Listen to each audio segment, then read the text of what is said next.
जिनकी जिह्वा निरंतर राधा राधा ऐसा रटती रहती है, तो राधा नाम संपूर्ण कामनाओं को पूर्ण कर देता है।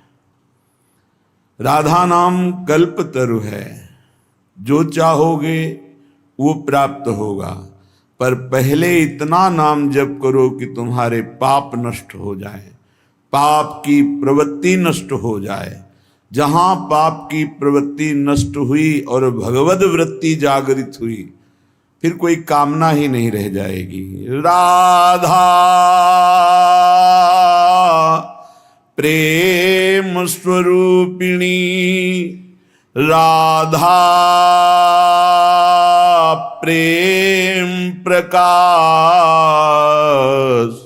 राधा प्रेम हुलासिनी, राधा प्रेम निवास। जिसकी जिह्वा से निरंतर राधा राधा राधा, तो जो प्रीति मूर्तिमती रस सिंधो सार संपदि विमला श्री स्वामिनी जो हैं, इनका सांद्रानंद घन प्रेम मूर्ति किशोरी, ये रूप प्रकाशित हो जाता है। गलबहियां दिए हुए अनंत ब्रह्मांडों के स्वामी श्री लालजू के समीप विराजमान प्रेम स्वरूपा लाडली का नाम के प्रताप से उपासक साक्षात्कार करता है। उसके हृदय में अद्भुत राधा नाम का प्रेम प्रकाश होता है। राधा नाम से हर समय हृदय उल्लसित रहता है। राधा नाम से प्रेम स्थायी उसके हृदय में प्रतिक्षण वर्धमान प्रेम का प्रकाश होता है। राधा सर्वप्रदायिका, राधा सब सुख धाम, राधा प्रेम बढ़ावनी, श्याम प्रिया अभिराम। जो राधा राधा ऐसा रटता है तो सर्व सुख प्राप्त हो जाता है। सर्व सुख, जितने भी चराचर में सुख का वर्णन है, वो हमारे आनंद सिंधु भगवान के एक बिंदु के सीकर से है। जो आनंद सिंधु सुख राशि, सीकर तय त्रैलोक सुपासी। पूरे त्रिभुवन को जो आनंद की अनुभूति होती है, वो प्रभु के आनंद सिंधु के एक बिंदु बिंदु को ऐसे छिड़का जाए तो उससे जो छोटे छोटे कण निकलते हैं, उन्हें सीकर कहते हैं। उससे आनंदित सोचो, राधा नाम से उपासक को सर्व सुख प्रदान करने वाले भगवदानंद प्रेमानंद का जब अनुभव होता है, तो कामना ही कौन सी रह जाएगी। जैसे स्वच्छ निर्मल मृदु जलाशय के प्राप्त होने पर छोटे मोटे गड्ढों की याद नहीं आती, ऐसे ही भगवदानंद की स्फूर्ति होने पर लोक लोकांतर के किसी भी भोग की इच्छा नहीं रह जाती। ब्रह्मादिक के भोग सब विषसम लागत ताहि, नारायण ब्रज चंद की लगन लगी है जाए। ये राधा नाम से सुख मिलता है। राधा नाम अति शोभा में लावण्य समुद्र श्री लाल जी का साक्षात्कार, जो अत्यंत दुर्लभ है, जो अनन्य भक्ति के द्वारा ही केवल जानने में आते हैं, उन प्रभु का साक्षात्कार राधा नाम से बहुत शीघ्र हो जाता है। राधा प्रेम भरी रहे, राधा प्रेम स्वभाव, राधा प्रेम बढ़ावनी, राधा ही प्रेम प्रभाव। ढाई आखर प्रेम के पढ़े सो पंडित होए, श्री कबीरदास जी महाराज। प्रेम अत्यंत दुर्लभ वस्तु है। ये राधा नाम प्रेम रस भरा हुआ है। राधा नाम सुधा रसम रसी तुम जिह्वास्तु में विह्वला, विह्वल होकर जिसकी जीव पुकारती रहती राधा राधा राधा राधा।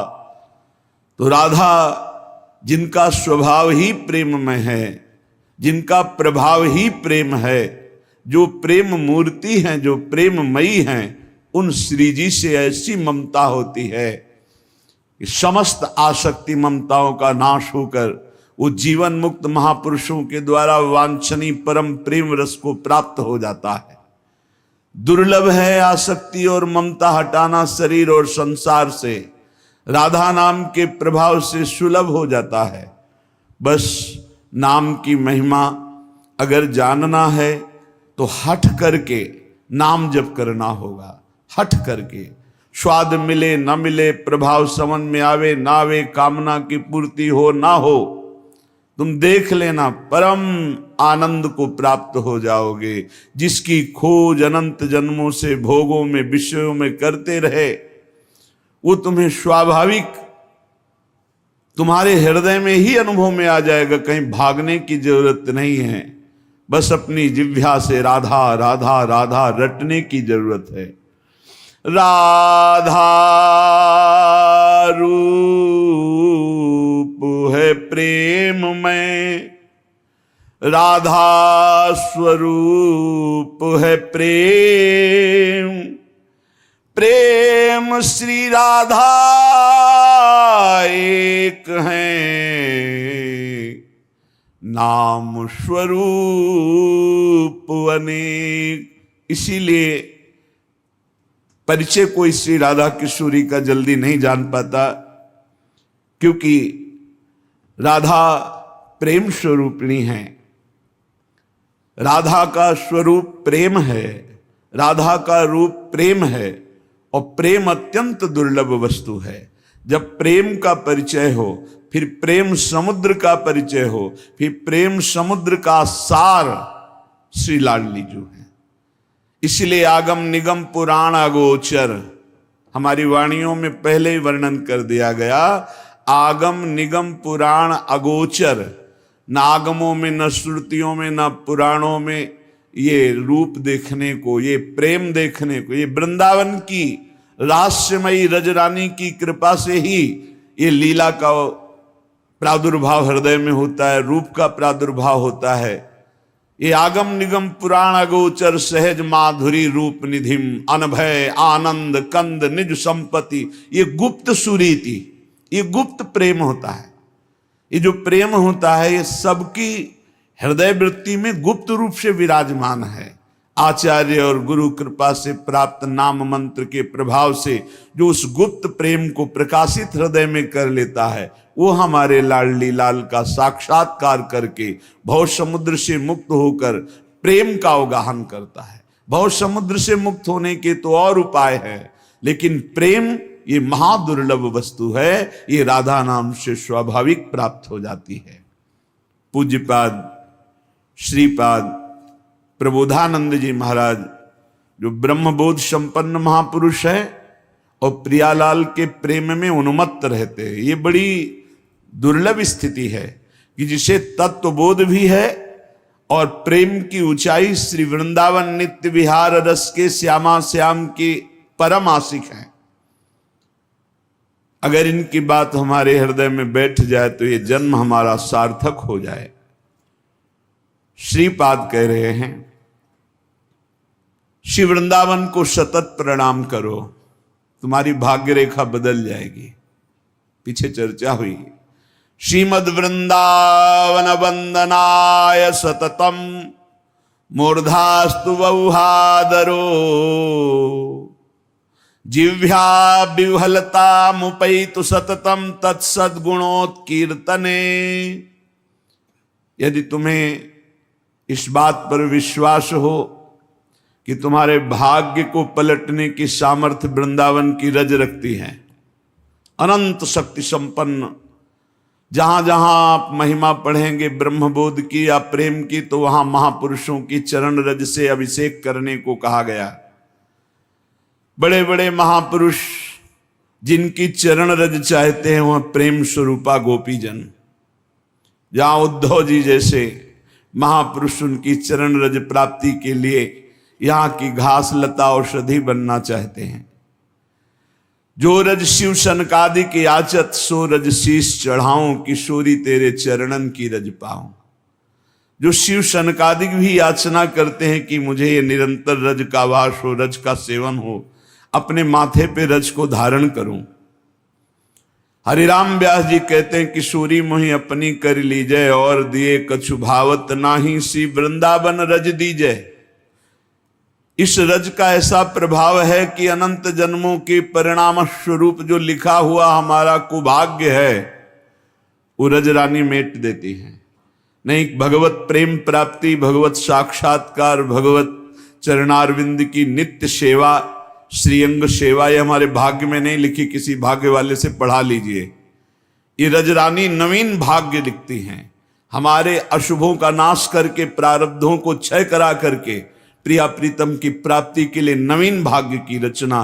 तो श्रीमद वृंदावंदनाय सततम मूर्धास्तु औहादरे, श्रीधाम वृंदावन में मस्तक रखकर प्रणाम करो।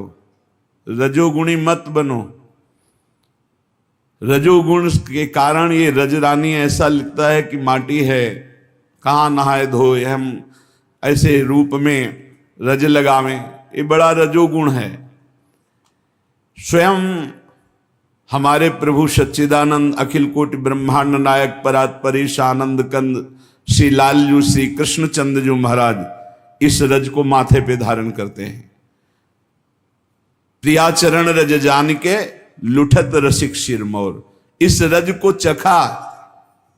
कथा ब्रह्मांड घाट में लालजू ने रज को बछड़े बनकर, सहस्त्रों बछड़े बनकर ब्रज 84 कोस की रज को चखा, रज को मस्तक से लगाया। अगर इस रज को मस्तक से लगाओगे तो तुम्हारा प्रारब्ध जो तुम्हें महान फसाव वाला दुख देने वाला है, फसाव दुख आना कोई बात नहीं, लेकिन चित्त ना फंसे तो दुख दुख ही नहीं है, पर वो पहला दुख देने के लिए बुद्धि मन और चित्त को फंसा लेती है माया। और जो रजरानी का सेवन करते प्रारब्ध के परिणाम स्वरूप दुख सुख आएगा लेकिन फंसा नहीं पाएगा, मिट जाएगा। और नवीन प्रारब्ध रचना प्रियालाल के समीप जाकर अखंड वास करना। न मरना है, न बुढ़ापा है, न रोग है, न बिछुड़ना है। और हम जिनको प्यार करते हैं उनमें भी प्रभु जो विराजमान, उन्हीं को प्यार करते हैं अनजाने में, हम किसी को प्यार नहीं करते। देखो ना, जब प्रभु अंतर ध्यान हो जाते तो शरीरों के साथ तुम क्या व्यवहार करते हो, चाहे वो पूज्य पिता का शरीर हो, माता का हो, या प्राण प्यारी पत्नी का हो, या पुत्र का हो, आप जला देते हो, गाड़ देते हो। कैसी दुर्दशा करते उस शरीर की। क्यों? बोले वो चला गया जो था। कौन था? वो हरि थे, और वही साक्षात जो सबके अंशी हैं। जब उनसे मिलेंगे तो कैसा आनंद मिलेगा। ये मानव जीवन तभी सार्थक होगा। विश्वास करो, जब नाम रूप लीला धाम, ये 4 सोपान हैं भगवत प्राप्ति के। अगर नाम जप नहीं कर रहे तो रूप प्रकाशित ही नहीं हो सकता। भगवत लीला, जहां भगवान प्रकट होकर लीला किए हैं, लीला कर रहे हैं, लीला करते रहेंगे, ऐसे नित्य धाम ब्रज 84 कोष वृंदावन आदि की यात्रा नहीं की, यहां आकर कुछ दिन बसे नहीं, तो तुम्हारे हृदय में श्री कृष्ण प्रेम, भगवत प्रेम कैसे स्फुरित होगा। अगर यहां आने को मिला है तो यहां की रज में लुटो, यहां की रज को प्रणाम करो और जिह्वा से गाओ, वृंदावन वृंदावन वृंदावन वृंदावन, प्राण वृंदावन, जीवन वृंदावन, सर्वस्व वृंदावन, हा वृंदावन।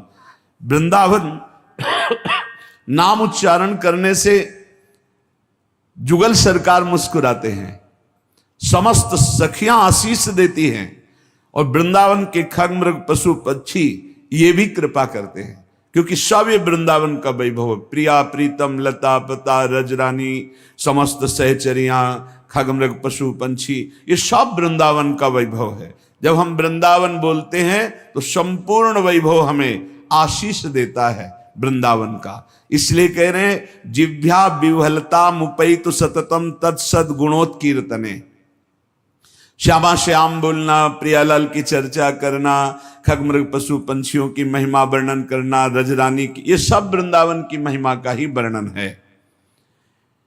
समस्त शुभगाद्भुतम सकल मंगलात्यद्भुतम चिदात्म सकुलोज्ज्वलाद्भुतम शेष रम्याद्भुतम समस्त वरदाद्भुतम सकल कृष्ण धामाद्भुतम तदेतदखिलाद्भुतम भज रसेन वृंदावनम। वृंदावन का आश्रय और वास तो सबको नहीं मिल पा रहा है, आश्रय तो सबको ही ले सकता है। मन वचन कर्म से वृंदावन का आश्रय। बोले समस्त सौभाग्यों से अद्भुत सौभाग्य उदय करने की सामर्थ्य वृंदावन में रहती है। सच्ची माने, लोक परलोक के सब सुख तुम्हारे चरणों में लौटेंगे। यह परलोक सकल सुख पावत, आचार्य की वाणी है। श्री आचार्य जो बोल दें तो भगवान अपनी बात झूठी कर सकते हैं, आचार्य की बात नहीं झूठी कर सकते। यद्यपि आचार्य रूप में श्री भगवान ही हैं, पर आचार्य की बात भगवान अपनो परण विशार भगत को पूरो परण निभाऊं, तो आचार्य वाणी है। यही परलोक सकल सुख पावत मेरी सो भैया कृष्ण गुण संचु। ए भाई, तुम सच्चिदानंद प्रभु की लीलाओं का गायन करो, नाम जप करो, उनके गुणों का चिंतन करो, तुम्हें इस लोक और परलोक में समस्त सुख प्राप्त हो जाएंगे। श्रीधाम वृंदावन का आश्रय, श्रीधाम वृंदावन में आना, ये परम लाभ मिलता है कि रसिकों का संग मिल जाए। अगर रसिकों का संग न मिले तो आप वृंदावन आकर के देखो, आपको विशेष आनंद की अनुभूति नहीं होगी। आप यहां चाट पकौड़ी खाएंगे, आप गोलगप्पा खाएंगे, इधर उधर घूमेंगे, अगर प्रभु के पास भी दर्शन करने गए तो वहां दोष दर्शन करेंगे, अरे यहां ऐसा यहां ऐसा। लेकिन यदि आप महिमा सुन चुके हैं, सत्संग सुन चुके हैं, तो आप सावधान रहेंगे। आपके अंदर दोष दृष्टि नहीं जागृत होगी, आप नाम जापक होंगे, आप यहां से कमा के ले जा पाएंगे महान सुकृत जो आपके दुखों का नाश करके आनंद प्रदान करेंगे। इसीलिए कह रहे समस्त सुभगाद भूतम, समस्त सौभाग्य प्रदान करने वालों में भी अद्भुत सौभाग्य प्रदान करने वाला ये श्रीधाम वृंदावन है। पक्का कर्मों का भोग बड़ा प्रचंड है, बड़े बड़ों को भोगना पड़ता है।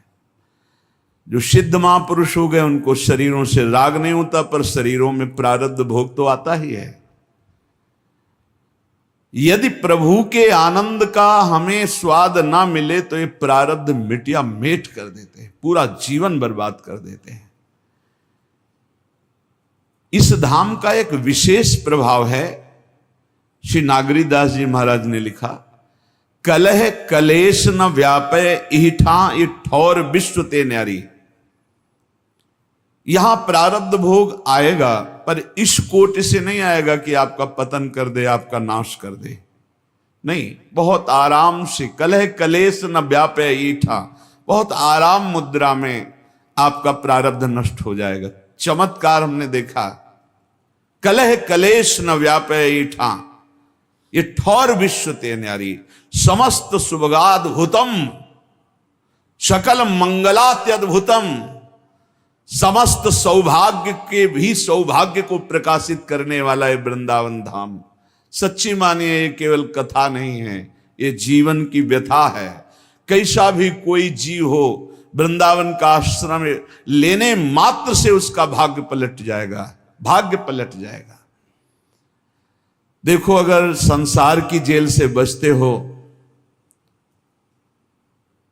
तो एकमात्र केवल रास्ता है शिव प्रिया प्रीतम के नाम रूप लीला धाम का आश्रय लेना। नहीं, ये जेल तुम्हें बंद रखेगी। पुनरपि जननम पुनरपि मरणम पुनरपि जननी जठरे शयनम। अगर भाग पा रहे हो, निकल पा रहे हो, तो एक रास्ता केवल पकड़ो, नाम रूप लीला धाम। हमारी बात मान लेना, जहां ये चार बातें ना हो वहां धोखा है, मान लेना। जहां नाम न हो, रूप न हो, लीला न हो, धाम न हो, वहां धोखा है।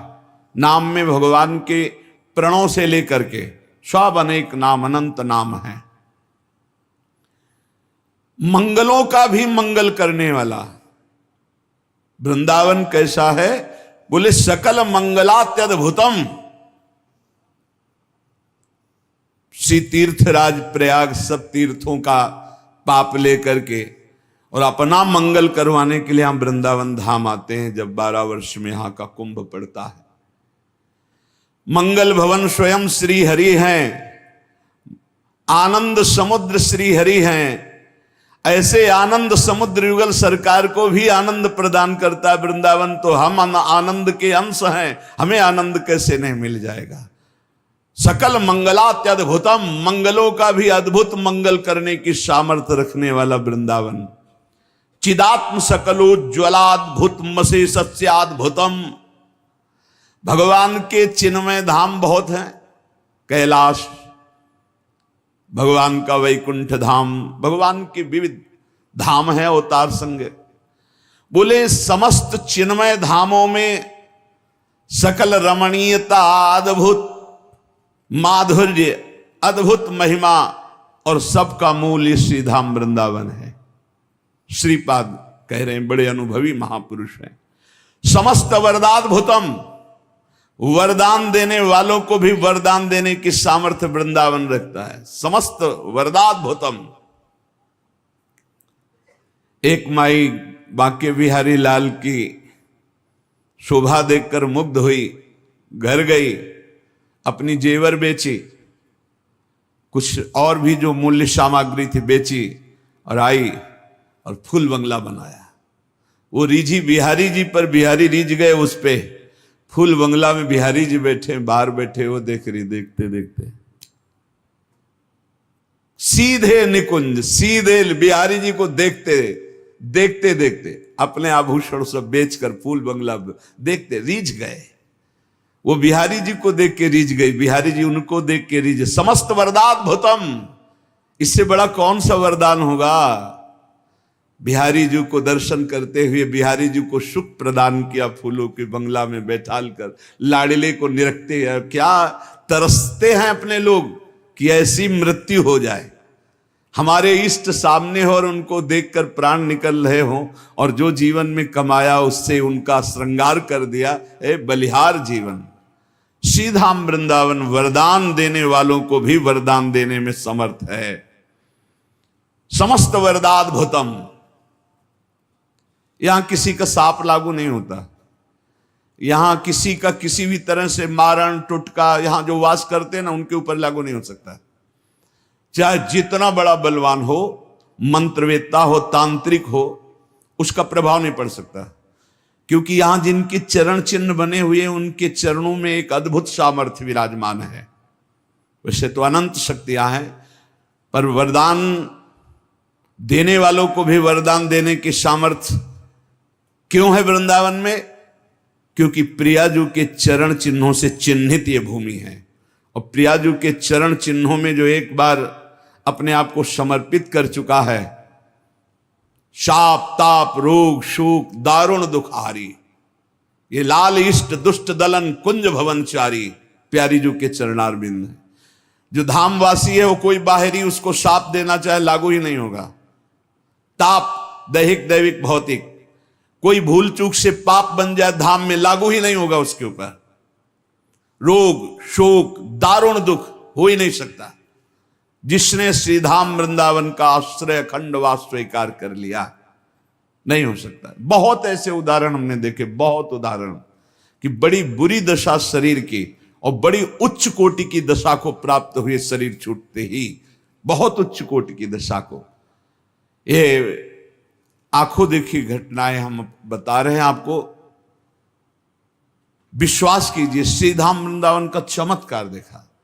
वो जब आते थे बहुत भागवतिक प्रश्न करते थे, बड़े स्वस्थ शरीर के थे।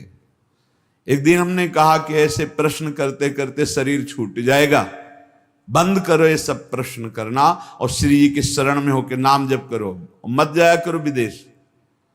यहां अपने धर्म से युक्त होकर प्राण त्यागने की तैयारी करो। उनको लग रहा था कि संत जन ऐसे बोलते रहते हैं। कुछ दिनों में आए और उनका कैंसर हो गया, शरणागत। हमको आप डरना मत, जितनी श्वासें बची राधा राधा बोल गए। ऐसी हालत हो गई कि पूछो मत। कैंसर तो जो अपना रूप धारण करता है, कहा भाई अरे वो तो रो पड़े, बस तुम वृंदावन आ जाओ। कैसे आ सकते हैं, यहाँ सब डॉक्टर वो जकड़े हुए, वो सब लगे हुए, कैसे, कदापि नहीं आ। भाई अब तुम्हें जाना है, तुम बस आ जाओ वृंदावन, हमारी बात मान लो, जैसे बने वैसे तुम आ जाओ, तुम्हें जाना है, कोई डॉक्टर नहीं बचा सकता, तुम आ जाओ वृंदावन। यही सामने भक्ति वेदांत में जब आए, सूचना मिली, गए तो दृश्य ही बदल चुका था, आंखें धस गई, सब शरीर रो पड़े, महाराज भयंकर कष्ट है। तो एक चितवन होती है हमारी श्री जी की, वो निहाल करने वाली होती है, वो बनावटी नहीं होती, वो उस समय हुई का राधा राधा राधा बोलो, और हृदय भराया कि श्री जी, जीव अपनी ताकत से आप तक नहीं पहुंच सकता, आपकी कृपा से, बस एकदम भावुकता का निश्चिंत। उतर के कुटिया पहुंचे, सूचना आ गई, पधार गए, हो गया काम, जा ले जा। समस्त वरदाद्भुतम, विश्वास मानिए अनंत जन्मों की बिगड़ी बनाने में समर्थ है वृंदावन, कभी कोई चूक ना करे। यदि वृंदावन वास मिल गया तो किसी भी स्थिति में वृंदावन मत छोड़ना, हमारी प्रार्थना मान लेना, अनंत जन्मों की बिगड़ी बन जाएगी। ये मायावी रिश्ते नाते लार, ये मायावी धन संपत्ति की भोग वासनाएं, ये शरीर की सुख वृत्तियां, चलो बंबई वहां अमृत पिला दिया जाएगा, तुम अमर हो जाओगे, ये सब माया के नाटक हैं, मत भूलना। जो कछु लिख्यो लिलाट, दुख सुख देह संग भुगते गो, जहां जाएगो या सिद्धांत अभंग, यह सिद्धांत अभंग, तजत क्यों धीरज प्राणी, वृंदावन परिहरे प्रिया प्रीतम रजधानी। जो कुछ लिखा है भाग्य में, भाग के जाओ, भोगना पड़ेगा। यहां तो मिटा देंगी मेरी लाडली जो है, अधिक कष्ट कभी देखा ही नहीं। जब अधिक कष्ट हुआ है तो अधिक दुलार मिला है, कई बार बताया, आप विश्वास कीजिए। इसलिए प्रार्थना है, ना वास कर पाओ अगर सौभाग्य ऐसा, नहीं तो आश्रय। आश्रय ऐसे माना जाता है कि जैसे आप विदेश गए हो, लौट करके आप जहां छुट्टी मिली तो घर के लिए कैसे भागते हो, ऐसे वृंदावन के लिए भागो, और आपका एक एक दिन वृंदावन के चिंतन से व्यतीत हो तो आपका दृढ़ आश्रय माना जाएगा कि आप वृंदावन आश्रित हो। जो वास वाले को फल मिलता है, वही आश्रय वाले को भी फल मिलता है। शकल कृष्ण धामाद्भुतम, भगवान श्री हरि के धामों में बड़ा अद्भुत धाम वृंदावन है। तदे तदखिलाद्भुतम भज रसेन वृंदावनम, तो यहां का भजन करने वाले भी अद्भुत हैं। ऐसे अद्भुत भजनानंदियों का संग करके, रस में डूब करके श्री धाम वृंदावन का भजन करो। एक एक तुम्हारी वृत्ति जितनी कीमती है, वो कीमत संसार में है ही नहीं। एक एक श्वास तुम्हारी जितनी कीमती, वो संसार में धन ही नहीं है कि तुम्हारी श्वास का कीमत दे सके। जैसे आपको वर्णन किया कि आपने 50-60 वर्ष में, 60 वर्ष में आपने जितना रुपया कमाया, अब आखिरी श्वास हो, आप कह दो एक श्वास और बढ़ा दो, 100 रुपया दे देंगे, एक श्वास नहीं बढ़ेगी। अरे भाई, ये अमूल्य श्वासें केवल सार्थक होती हैं भगवान नाम में। राधा राधा, कृष्ण कृष्ण, राम कृष्ण हरि, जो नाम लोगे तभी सार्थक होंगी। इसलिए धाम का आश्रय, धाम का वास, प्रिया प्रीतम के चरणों की शरणागति, खूब नाम जप, और अपने जीवन को प्रतिपल संभालते रहिए, कहीं फिसल करके माया में ना चला जाए, कहीं माया के गर्त में ना गिर जाए, जहां से चढ़ना बड़ा मुश्किल होता है।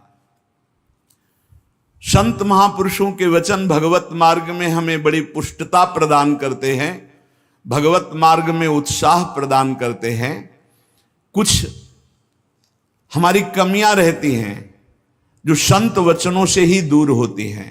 अहंकार नष्ट होता है जो संत वाणी से ही दूर होता है। हमारे विचारों की पवित्र गंगा प्रकट हो जाती है जहां संत वाणी श्रवणेंद्रिय से सुनी जाती है। हमारे हृदय में अद्भुत वैराग्य उत्पन्न होता है, संत वाणी का अमोघ प्रभाव होता है। प्रसंग चल रहा था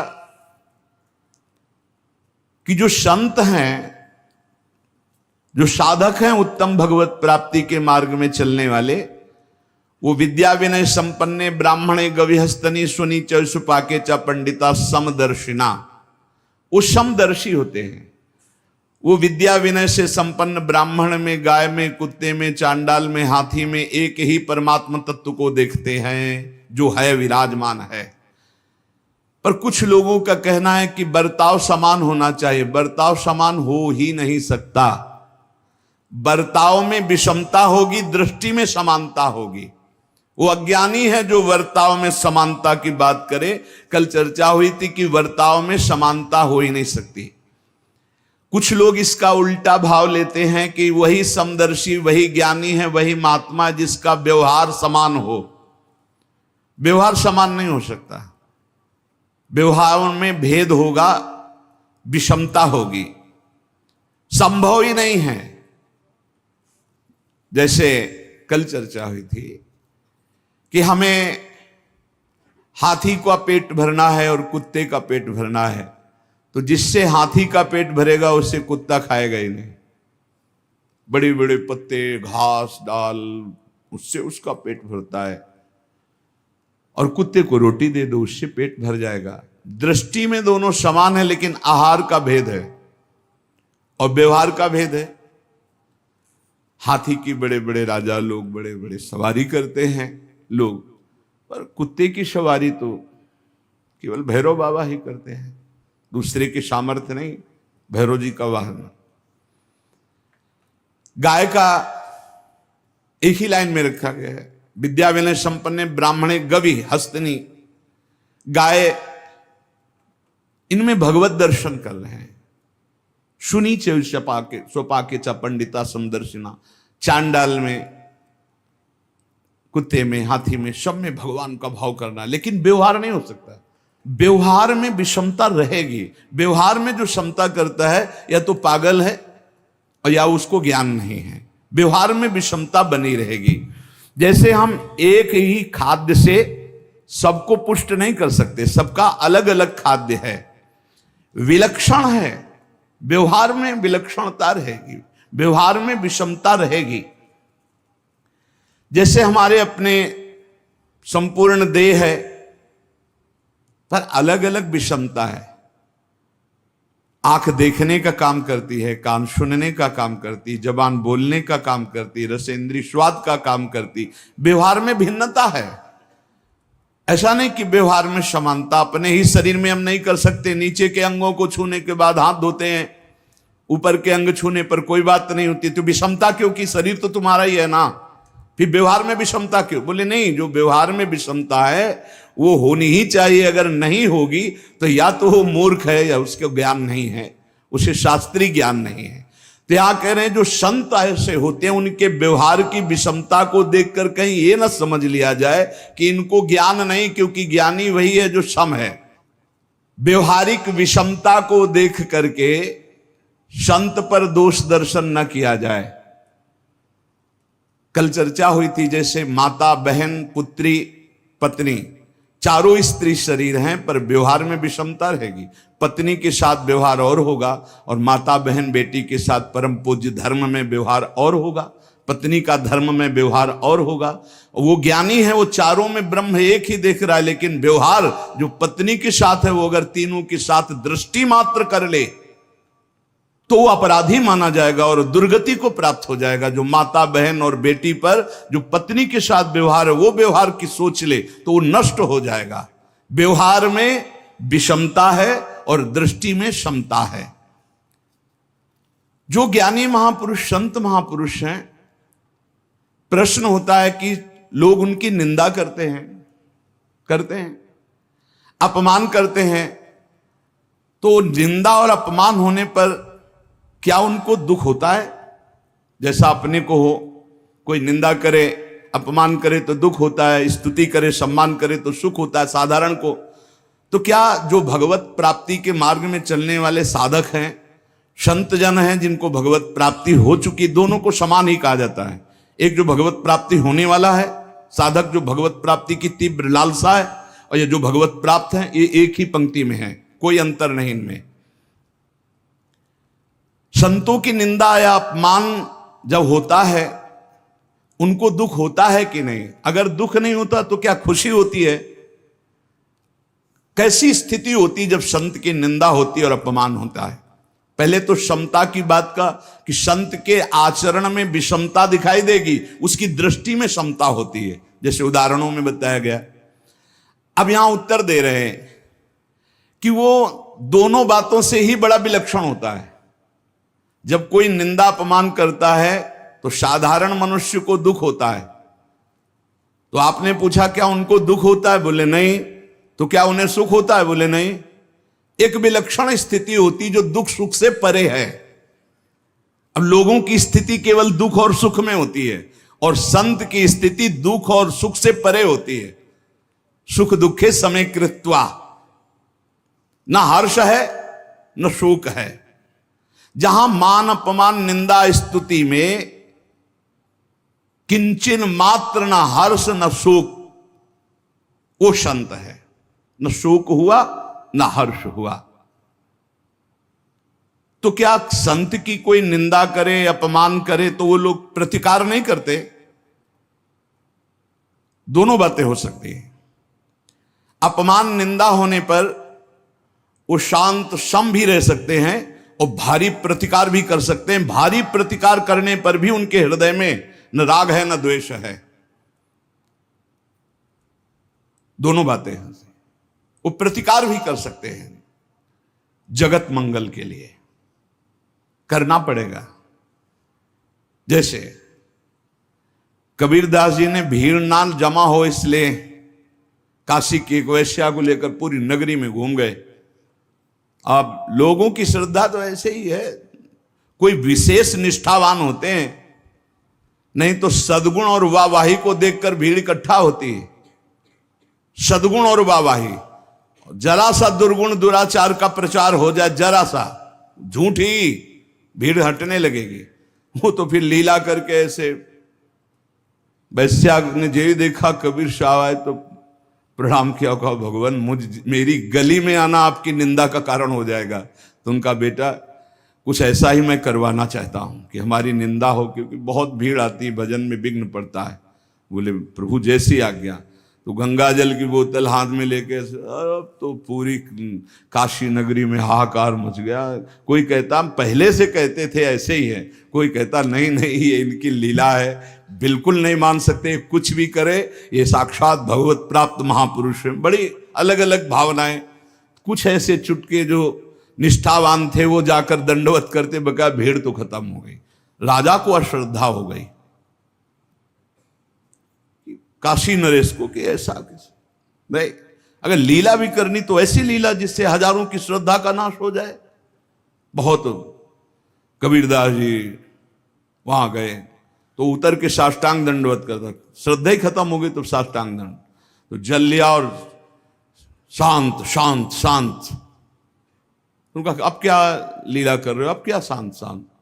बोले जगन्नाथपुरी में उनके पार्षद के वस्त्र में आग लग गई, तो आग लग रही थी, उसको शांत किया है। यहां से जगन्नाथपुरी की आग शांत कर रहे। तुरंत घोड़े दौड़ाए। कुछ समय बाद सूचना आई कि हाँ कबीरदास जी यहां थे, उन्होंने ही आग बुझी। तो उनको लगा रहे तो सिद्ध चमत्कारी पुरुष। तो कभी कभी अपनी निंदा और अपनी प्रतिष्ठा का जो नाश करने वाले व्यवहार हैं, वो दूसरों के कल्याण के लिए उनका प्रतिकार भी किया जाता है। जरूर ऐसा होता है, जीवन में ऐसा होता है। जो भगवत मार्ग में चलने वाले होते, ऐसा कुछ को सह लिया जाता है और कुछ का प्रतिकार किया जाता है। कभी कभी संत महापुरुषों को अपनी निंदा और अपमान करने वालों का भारी प्रतिकार करना पड़ता है, उनको उतरना पड़ता है। क्यों? क्योंकि हजारों की श्रद्धा का विषय होता है, हजारों की श्रद्धा का नाश उसमें हो जाता है। संसारिक पुरुषों को ऐसा लगता है ऐसा कैसे हो सकता है, तो तुम प्रभु को नहीं जानते इसलिए तुम्हारे हृदय में ऐसा। एक दिन चर्चा में सुनाया था कि अगर पत्थर में कमल खिल गए हैं ऐसा कोई कह दे और वो नाम जापक है तो मान लेना ऐसा हो सकता है। पत्थर में कमल खिल गए क्योंकि वो भगवान का भक्त है, वो नाम जापक। कर तुम अकर तुम अन्यथा कर तुम सर्व समर्था सा ईश्वरा। उन्हीं भगवान के प्रताप से सब हो रहा है, उन्हीं के भगवान के, तभी उसी प्रताप को तो तुम देखो, उसी प्रताप को देखो। तो क्या वो मान प्रतिष्ठा की प्राप्ति स्वीकार करते हैं संत जन, या मान प्रतिष्ठा को विरोध कर देते हैं। तो कहते देश काल और परिस्थिति को देखकर दोनों कर सकते हैं। वो मान प्रतिष्ठा का धज्जियां भी उड़ा सकते हैं और बड़े आदर से मान प्रतिष्ठा स्वीकार भी कर सकते हैं। कैसा भावुक भक्त है, अगर वो बहुत सच्चाई से भावुक भक्त साष्टांग बहुत प्यार से अगर देख रहे हैं कि ये नौटंकी नाटक, तो विरोध भी कर सकते हैं। दोनों बातें उनके अंतर्गत है। तो महापुरुष की फिर पहचान कैसे व्यवहार में हो कि ये भगवत प्राप्त महापुरुष है। पहली बात तो महापुरुष ही महापुरुष को पहचान सकता है, दूसरा पहचान ही नहीं सकता। दूसरी बात, व्यवहारिक क्रिया से महापुरुषों को तो पहचाना ही नहीं जा सकता है। इतना जान लीजिए, चाहे वो सिद्ध होने के योग्य साधक हो या सिद्ध महापुरुष हो, वो दोनों, उनका जो व्यवहार होगा वो शास्त्र सम्मत और सत होगा। किसी का अमंगल नहीं हो सकता।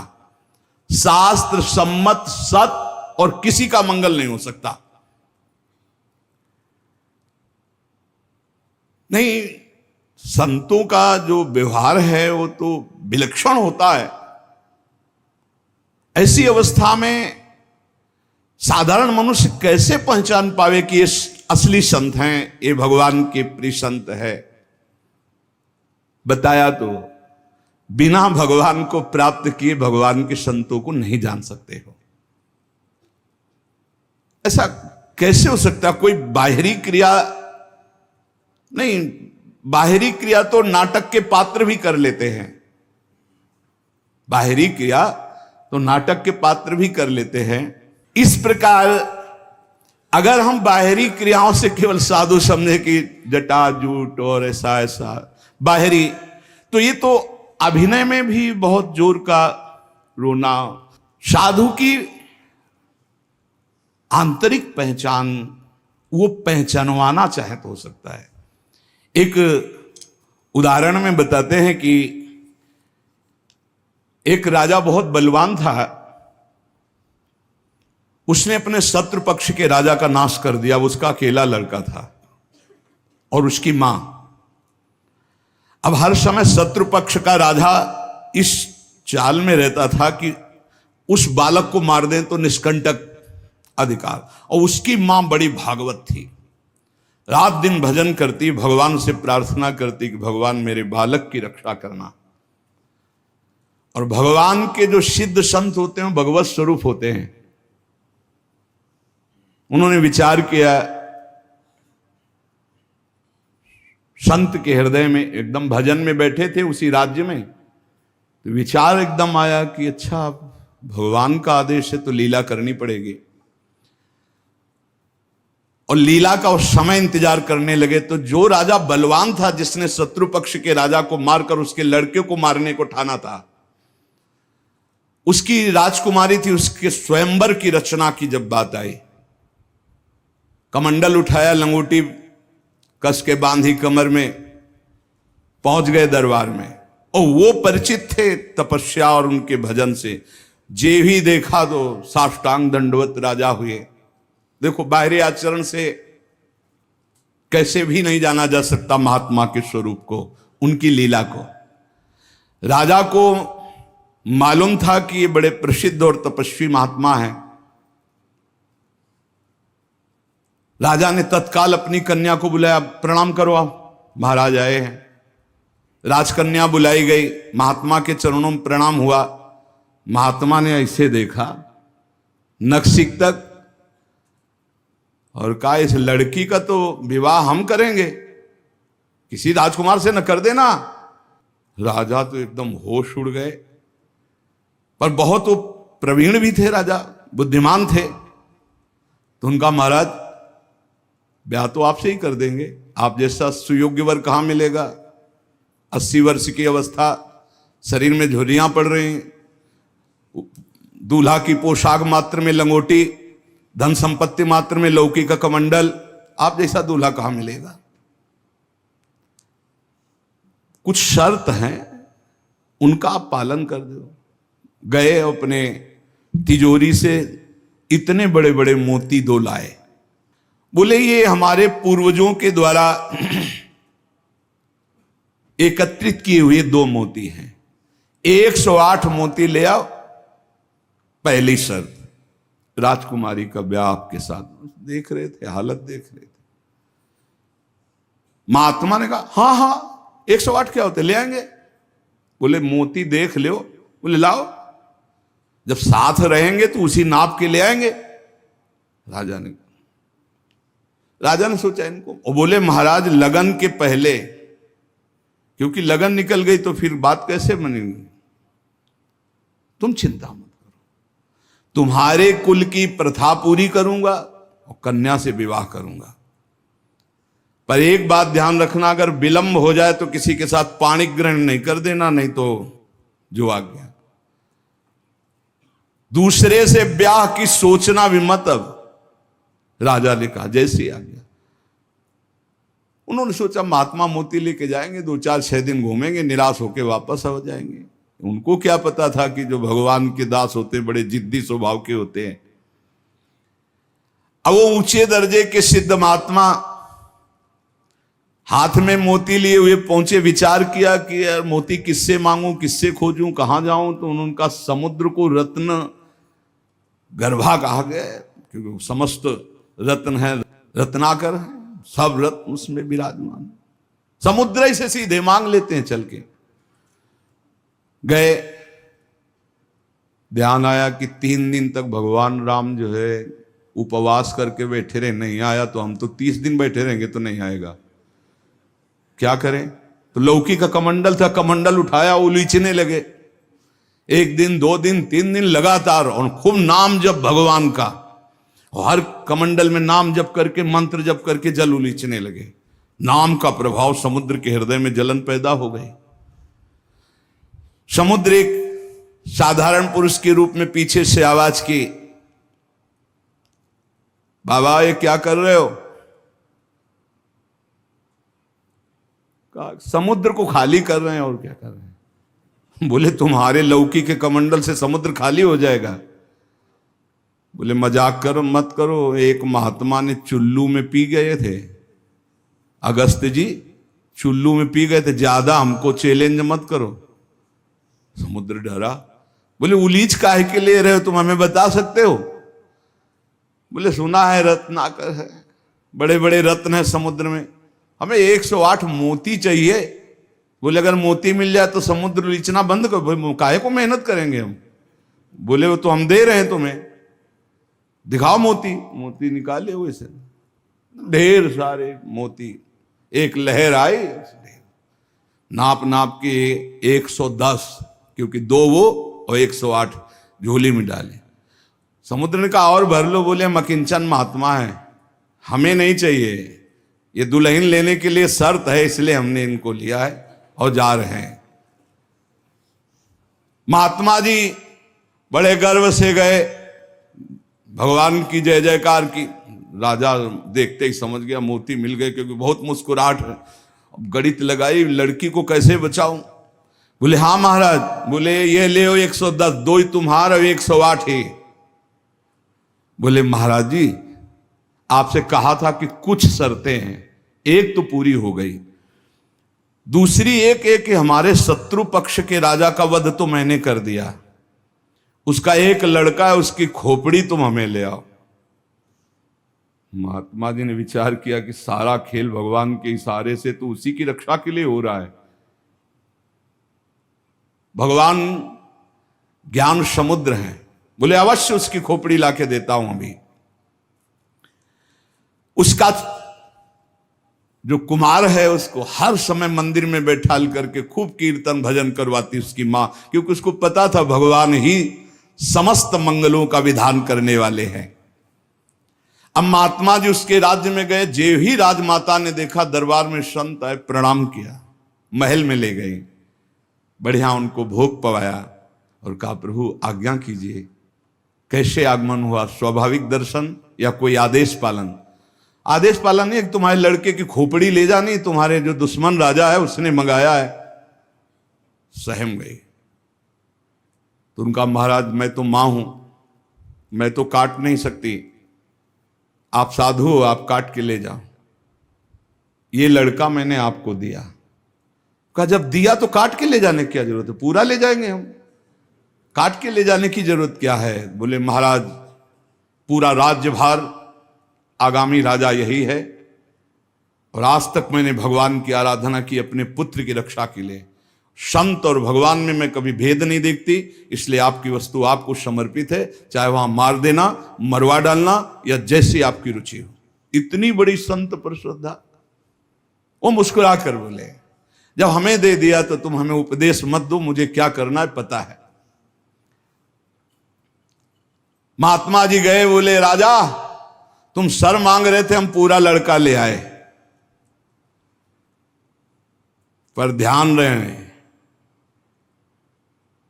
एक भी बाल बांका नहीं होगा, पहले भांवरे फिरेंगी, इसके बाद तुम्हें जो मनावे सो कर देना। राजा ने बहुत खुश हुआ, बोले बंदी नहीं, बिल्कुल ऐसे ही राजकुमार की तरह बैठा लो, हमारा ब्याह हो जाएगा, हम दुल्हन लेके चले जाएंगे, फिर तुम्हारा जैसा मनावे वैसा करो। राजा राजी हो गया, सिंहासन पड़ा, राजकुमार की तरह बैठा, दुल्हन सजा, अब तो सब शर्त पूरी हो गई थी।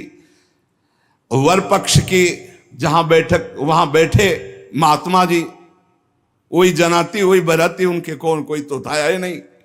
महात्मा जी विवाह मंडप के नीचे बैठे हैं, आचार्य आए, पूरा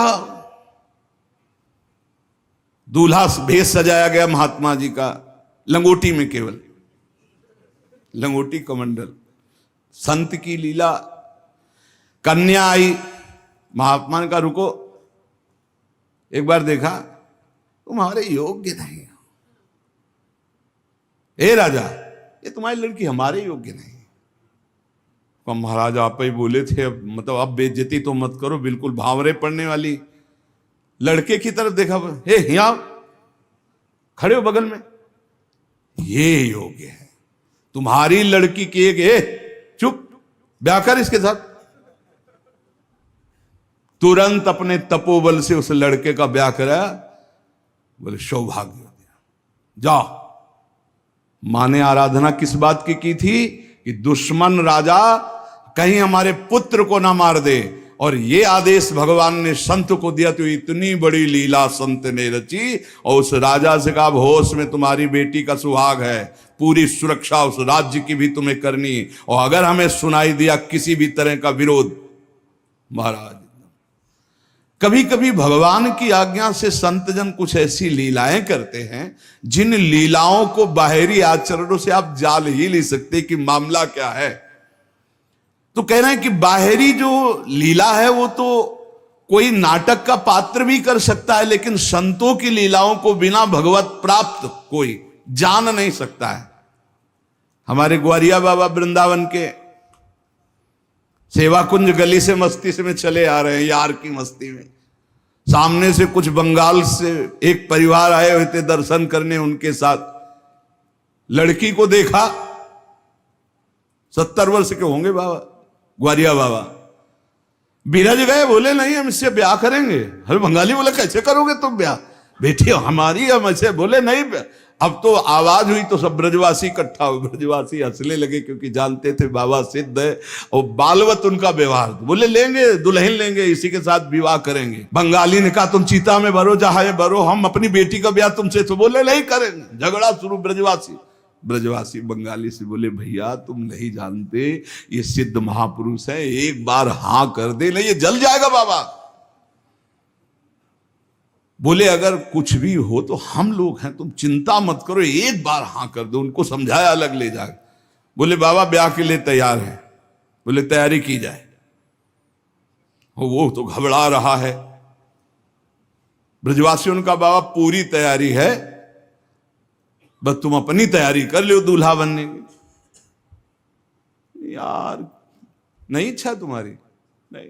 बोले हमारे यार की इच्छा नहीं। चल दी।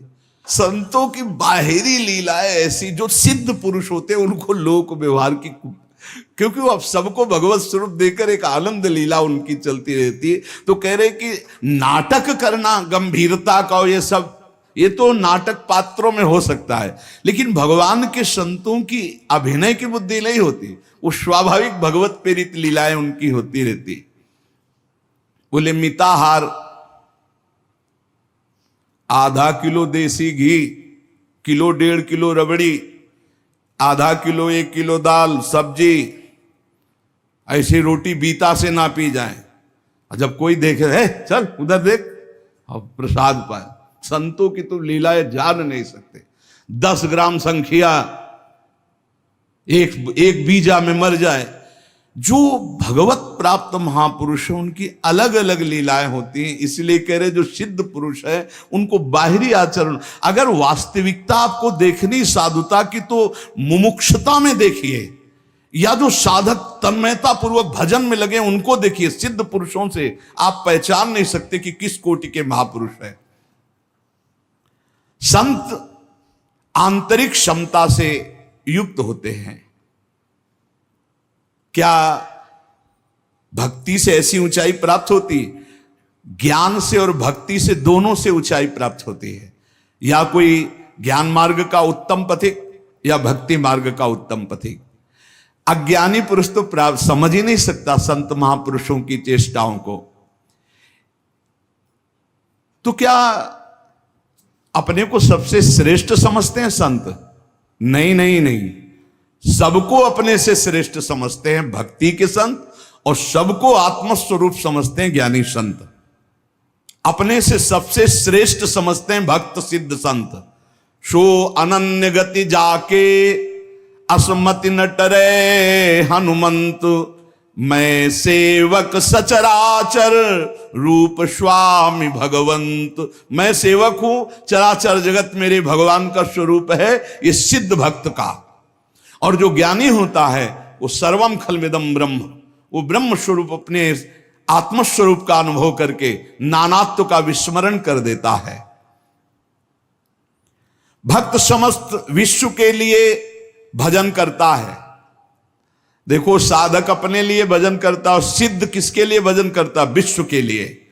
सिद्ध पुरुष का तन मन और भजन, ये प्रत्येक चेष्टाएं जगत मंगल के लिए होती है, उनका अपने लिए कुछ नहीं होता। जैसे साधक परेशान रहता, मेरा कल्याण हो जाए, उसके लिए भजन साधन कर। सिद्ध पुरुष का नहीं, उसकी सारी भजन साधन की चेष्टाएं, सब जितना दिनचर्या है वो जगत मंगल के लिए होता है। सब पूरे संसार को देते रहते, तुम्हारा मंगल हो, तुम्हारा कल्याण हो।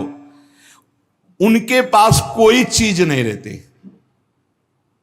कोई चीज नहीं, सब पर भगवान का अधिकार, सब भगवत स्वरूप जगत, इसलिए अपना कुछ नहीं। बड़ा ऊंचा भाव होता है भक्त का, जो सिद्ध महापुरुष होता है। जब तक देखो संतों की चेष्टाओं को नहीं जान पाओगे, उनका जो भाव होता है बड़ा विचित्र होता है। एक नाव में बहुत से लोग बैठे हुए थे, संत भगवान भी बैठे हुए थे, आराम से नाव चली जा रही थी, सब इधर उधर की बातें कर रहे थे। संत तो एक उन्मत्त अवस्था में। नाविक ने कहा, सावधान, नाव भंवर में फंस रही है, अब डूबने वाली है। संत भगवान का कमंडल था, फौरन ढक्कन हटाया और भर भर करके नदी से पानी नाव में डालने लगे। अरे वो ये क्या कर रहे हो? किसी के नहीं सुन रहे थे, 10-12 कमंडल तो डाल ही चुके थे। इतने में नाविक ने कहा, भगवान की कृपा से नाव भंवर से निकल गई, बचने का संकेत है। जो कमंडल से डाला था बाहर फेंकने लगे। सबने पक्का समझ लिया, जब डूबने वाली थी तो नदी से पानी डाल रहे थे, और जब बचने वाली है तो नाव से बाहर डाल रहे थे। वे पागल दिमाग के हैं, लेकिन वो नाविक बहुत से संतों को पार किए थे। तुम मत करना ऐसा, ये सिद्ध पुरुषों की बात कह रहे हैं। हाँ, जो कि हम भी सिद्ध ही दिखाने के लिए ऐसा कुछ करें तो पिट जाओगे। वहां सिद्धों की एक अलग भागवतिक महिमा भी होती है। बाहर गए तो सब चले गए थे, उसके बाद साष्टांग प्रणाम किया। नाविक ने कहा, महाराज जी इतना तो आप कृपा करके बता ही दीजिए, क्योंकि मैं प्रायः संतों को यहां से पार करता रहता हूं, तो संत कृपा हम पर है। आपके देखने से लगता है कि आप भजन में उन्मत्त रहते हैं। फिर आपकी चेष्टा मेरी समझ में नहीं आई। जब मैंने कहा नाव डूबने वाली तो आपने नदी से पानी इधर, और जब मैंने कहा बचने वाली तो नाव से नदी में डालने लगे। इसका मतलब क्या था?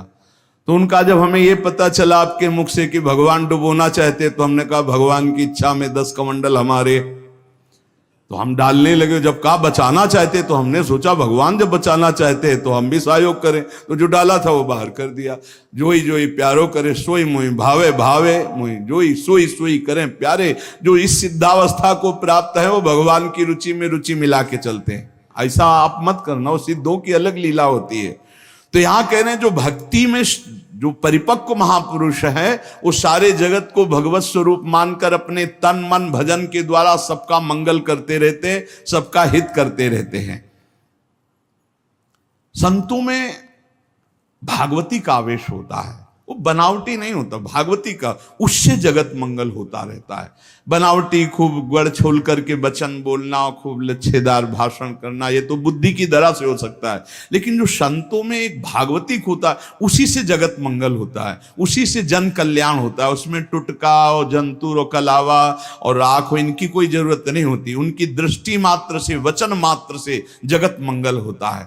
मुद मंगलमय संत समाजू जो जग जंगम तीर्थ राजू। चलते फिरते साक्षात तीर्थराज हैं। तो दरस परस अघनाश बास निज संग करो दिन। जिनके दर्शन मात्र से, स्पर्श मात्र से बड़े बड़े पाप नष्ट हो जाते हैं, ऐसे भगवान के प्रेमी संत जन होते हैं।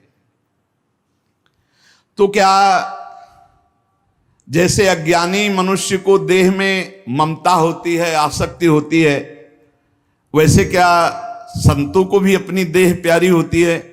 वैसा कि मैं पुरुष हूं और ऐसा अभिमान होता है? बोल के बिल्कुल नहीं। विशुद्ध ज्ञान और विशुद्ध प्रेम में मिट जाता है, बिल्कुल नहीं रहता। एक बार यही प्रश्न किया था एक भैरव सिद्ध करने वाले ने आद्य गुरु भगवान शंकराचार्य जी से जाकर कि आपका ब्रह्मबोध होने के कारण शरीर से कोई राग नहीं है? बोले नहीं। बोले हम आपकी गर्दन उतार के ले जाए, हमारी भैरव यज्ञ पूर्ण हो जाएगी तो मैं सिद्ध हो जाऊंगा, क्योंकि आपको शरीर से कोई राग तो है नहीं, मिथ्या है आपकी दृष्टि में। बोले पक्का, पर अभी जो उतारोगे तो शिष्य लोग हैं, ये तुम्हारा हित कर सकते हैं। कल 4 बजे आना, यहीं पीपल के नीचे मैं ध्यानस्थ होऊंगा, सर उतार ले जाना। वो 4 बजे आया अस्त्र लेकर, तो स्वामी नरसिंहाश्रम जी महाराज गंगा स्नान कर रहे थे। एकदम आवेश आया, हुंकार भरी दौड़ते हुए आए और वो पहुंच भी नहीं पाया था, उठा के पटक दिया और नाखूनों से उसे फाड़ दिया। फिर एकदम आवेश शांत हो गया। तब ये भगवद आवेश, ये जो बड़े महापुरुषों के चरित्र हैं, ये बड़े शिक्षास्पद भी होते हैं और ये अलौकिक भी होते हैं। कभी कोई महापुरुषों की नकल ना करे, हमारी प्रार्थना है कभी नकल न करे कि हमारे गुरुजी ऐसे, तो नहीं, जो गुरुजी के उपदेश है उनके अनुसार चले। बड़े सिद्ध महापुरुषों के बड़े विचित्र विचित्र लीलाएं होती हैं। महापुरुषों की बाह्य चेष्टाओं को बिल्कुल नहीं समझा जा सकता, इसलिए कभी उनकी परीक्षार्थ ये जांच न करे कि हम बाहरी आचरणों से उनको, हम आपको सत्य कहते, बड़े बड़े महापुरुषों से मिले, आप कदापि नहीं जान सकते, कदापि नहीं जान सकते कि ये किस कोटि के महापुरुष हैं, किस कोटि के महापुरुष है। बहुत बहुत ही बड़े बड़ों को संशय हो जाए कि ऐसा नहीं हो सकता। जैसे भक्त संपूर्ण विश्व को साक्षात अपना इष्ट देव मानता है, काम पड़ने पर विश्व हित के लिए प्राण त्याग सकता है, क्या ज्ञान मार्ग में चलने वाला सिद्ध महात्मा भी ऐसा कर सकता है? हाँ। पहली बात तो उसकी दृष्टि में देह का, ऐश्वर्य का मूल्य ही नहीं है, तो उसको समर्पित करने में क्या देर लगेगा। अतएव अगर सुख पहुंचाने की जरूरत पड़े जगत को, तो ज्ञानी महात्मा अपने प्राण दे सकता है, जैसे भक्त अपने प्राण दे देता है। क्या ऐसे सिद्ध महापुरुषों के आचरण अनुकरण करने चाहिए? हां, जो आचरण उनके उपदेश से मिलते हो। सच्ची मानिए बहुत मुश्किल है, जो बड़े महापुरुष, शुद्ध महापुरुष, भगवत प्राप्त महापुरुष है, बहुत मुश्किल है, क्योंकि जब तक शरीर भान रहता है, जब तक साधना रहती, तब तक आचरण आप देख सकते हो। बहुत सावधान, अगर वैराग्य देखना है तो साधक में देखिए, और तितिक्षा और ज्ञान मार्ग की चढ़ाई देख ली तो मुमुक्षता में देखिए। न ज्ञान सिद्ध और न भगवत भक्ति के सिद्ध महापुरुषों में आप उनको फिर पहचान नहीं सकते, फिर नहीं पहचान। बड़ा विचित्र खेल है। आचरण वही महापुरुषों के अनुकरणीय है जो उनके उपदेश से मिलते हों। केवल आचरण जो उपदेश से मिलते हो बस पकड़ लीजिए, उनके सब आचरण अनुकरणीय नहीं है। एक एक उनके आचरण आपको भगवत प्राप्ति करा सकते हैं, पर वो आचरण जो उनके उपदेश से मिलते हों। बिल्कुल आप लोग बिल्कुल समझ ही नहीं सकते हैं, नहीं समझ सकते। हमने देखा है महापुरुषों को, पर उनके साथ बिल्कुल ऐसे रहा जाता है जैसे बच्चा, बालवत। जैसे छोटा बालक घरौंदे बनाता है, खेलता है, कुछ मिनट में बिगाड़ कर चल देता है। महापुरुषों की बड़ी विचित्र गति होती। इसीलिए लिखा है मात संगस्तु दुर्लभ हो। फिर एक शब्द लिख दिया देवर्षि नारद जी ने, अगम्यो। आप निर्वाह नहीं कर सकते हो, अगर कर ले गए तो अमोघस्य, निश्चित भगवत प्राप्ति, निश्चित भगवत प्राप्ति। एक बार महाराज चक्रवर्ती सम्राट मरुत 100 यज्ञ का अनुष्ठान किया, और 100 यज्ञ करने वाला देवराज इंद्र का अधिकारी हो जाता है। जो पद है वो देवराज इंद्र ने सोचा कि अब कैसे रोका जाए, तो उन्होंने वशिष्ठ जी से सीधे जाके, तो वशिष्ठ जी खड़े होकर आदर किए, क्योंकि त्रिभुवनपति देवराज इंद्र देवताओं के। देवराज इंद्र ने कहा हम यज्ञ के लिए तुम्हें आचार्य रूप में, तो उनका मरुत ने पहले मुझे स्वीकार कर रखा है क्योंकि मैं उनका कुलगुरु हूं। तो उनका मनुष्य की स्वीकृति से ज्यादा देवताओं की स्वीकृति होती है। मैं देवराज हूं, मैं आपसे निवेदन कर रहा हूं कि मैं आचार्य पद में आपको स्वीकार करता हूं, क्या यह शास्त्र सम्मत नहीं है? तो उनका ये तो शास्त्र सम्मत है, पहला अधिकार आपका ही है, आप यज्ञ भोक्ता देवता, इसलिए मैं स्वीकार करता हूं आपका आचार्य पद यज्ञ कराने मात्र के लिए। वैसे देवताओं की कुलगुरु तो भगवान बृहस्पति देव हैं। इस ईर्ष्या कि कहीं ये 100 यज्ञ पूरी न। अब महाराज मरुत को जवाब दे दिया कि हम नहीं करा सकते। संकल्प पूर्ति महापुरुष इस पर बहुत ध्यान देते हैं कि जो हमने नियम लिया उसकी पूर्ति हो। मरुत जी व्याकुल हो गए और संत सेवी थे। तो एक दिन देवर्षि नारद जी आए, भगवत प्रेरित। देवर्षि नारद जी से अपनी व्यथा बताई कि हमारा तो सर्वस्व लुट गया, हमारे आचार्य को ही देवराज इंद्र ने अपने पक्ष में कर लिया और उन्होंने मना कर दिया, अब हमारा संकल्प अधूरा रहे। तो बोले तुम्हें बताएं, एक महात्मा है जो तुम्हारी यज्ञ करा सकते हैं, इस समय काशी में हैं, और उनका नाम संवर्त ऋषि है, और वो बृहस्पति जी के भाई है, पर वो रहते हैं प्रच्छन्न वेश में, अवधूत वेश में। अगर वो स्वीकार कर लिए तो ही यज्ञ हो सकती, नहीं त्रिभुवन में अब कोई यज्ञ वेत्ता नहीं है जो आपकी यज्ञ करा सके, क्योंकि देवराज इंद्र जब वशिष्ठ जी को अपने में, तो फिर अब कोई वो करा सकते हैं। मरुत ने अपने संकल्प की पूर्ति के लिए कहा मैं पहचानूंगा कैसे? बोले उनको घृणा है तो सिर्फ सबसे घृणा है, और रोज 24 घंटे में एक बार विश्वनाथ जी के दर्शन करने जाते हैं। तो विश्वनाथ जी के मार्ग में आप 100 रख देना, जो अवधूत विचक करके भागता नजर आवे तो जान लेना वो महाराज संवर्त ऋषि हैं। ऐसा ही किया महाराज मरुत ने। तो दिन भर इंतजार करते रहे, देखा एक पागल जैसे प्रच्छन्न ऋषि, जो ही देखा 100 तो भाग करके दूसरी तरफ पीछे भागे मरुत जी। अब वो समझ गए कोई मेरा पीछा कर रहा है, तो भागे गंगा के किनारे की तरफ, पेशाब करके ऊपर फेंक देना, थूक देना, ईंट मारना, रज मारना, ऐसे सब। वो कुछ नहीं, विचलित नहीं हुए, हाथ जोड़े भागते ही रहे। एकांत में गए, बोले क्या चाहते हो? बोले महाराज मेरा नाम मरुत है, मैं आपको आचार्य पद पर स्वीकार करता हूं, यज्ञ कराना चाहता हूं। देख ले, समस्त देवता तेरे खिलाफ हो जाएंगे, और अगर तूने मुझे फिर आचार्य पद से हटाया तो तुझे भस्म कर दूंगा। अगर मैं आचार्य पद पर बैठा रहा तो किसी भी त्रिभुवनपति की ताकत नहीं है कि तेरी यज्ञ में विघ्न पैदा कर सके। बोले इसीलिए वर्ण कर रहा हूं, प्राण चाहे चले जा, मैं आपको नहीं छोड़ सकता। संवर्त ऋषि आचार्य रूप से जब यज्ञ के लिए बैठे तो अग्नि देवता आए, उन्होंने कहा आहुति स्वीकार नहीं करेंगे, बंद कर दे, मरुत यज्ञ को बंद कर दे।